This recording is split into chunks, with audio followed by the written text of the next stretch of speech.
All right, so a couple weeks ago I was looking for estate sales online, and I found an estate sale with a 74 AMC Matador. Went out there and I wound up buying that as well as the 71 Skylark, and you can see it's loaded on the trailer. I actually sold it already to help pay for this, getting the 74 Matador running, and we're going to show you the video of me getting it out of where it's been sitting for many, many years. All right, so I'm back out where I got the 1974 Matador Coupe, and I decided to buy this beautiful 1970 Skylark that's actually in okay condition except for the roof, as you'll see. In fact, I got a clip of me removing the roof, which is sitting over in that pile right now. Unfortunately, this was a vinyl top car. You know, it's a California car. It is disintegrated into nothing. They do make roof panels since they're like this, essentially the same as a Chevelle. So I looked online, they are available. The braces and all this are good, and it's going to need this panel, which is also available. But it is a 1970 Skylark.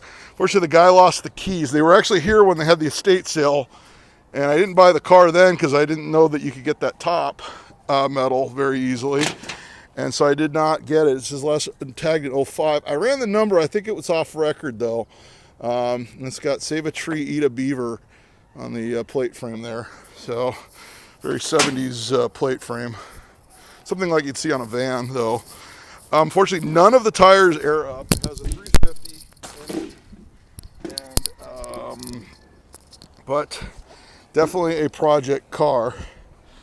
I don't know if I'm just going to flip it or if I'm going to get it running or what. I actually got the Matador to fire, so I'm not sure if this video is going to post before the Matador. I got the Matador to fire yesterday, but I think the tow truck guy is coming very soon. I'm not going to try to get this on the trailer because of the flat tires, and the lugs all look like they're rustier than you know what.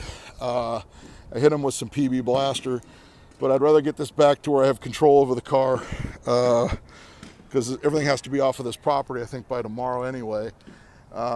So this is what I grabbed, but I'm basically saving it from the crusher. The guy was ready to donate it to charity, and obviously the charity would have just sent this one straight to the crusher. So pretty much two cars here that I've saved from the crusher. Okay. Okay, this one's a convertible now. Yeah. Yeah. Topless.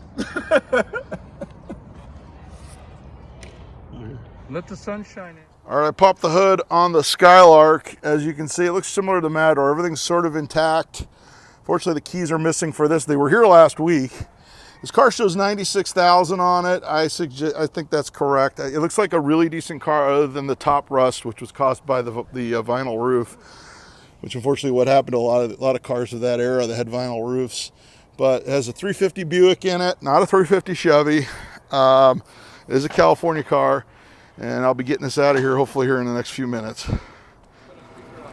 All right, so I got a tow truck over here because all the tires are flat. I don't have anything GM bolt pattern, unfortunately, to throw on it, and I'd rather have it controlled where if the lug nut breaks, I'm not gonna be stuck here. So all four wheels are actually turning, so that's good. So none of the brakes are actually locked on the car.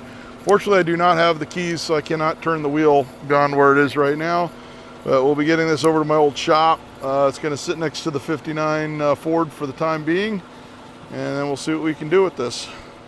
Okay, so I sold the 1971 Buick Skylark. I saved it from the crusher. It wasn't something I originally wanted, but the guy said he was going to donate it, so I wound up picking it up.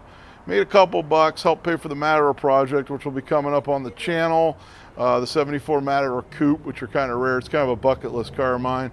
And also today I got the 1959 Ford to actually start. So that'll be coming up as another project video as well, getting that thing running and driving. There's actually a video of the car already up on the channel, but I hadn't done any actually work to it when I posted it. Just got it out of there and got it over here. So always looking for stuff that we can save from the crusher because we got to keep as many of these old cars alive as possible. And this one has a happy ending because it's off to get restored and put back on the road and the top fixed and everything. So if you like what you see, be sure to like, subscribe, and leave a comment. And until next time, I'll be seeing you.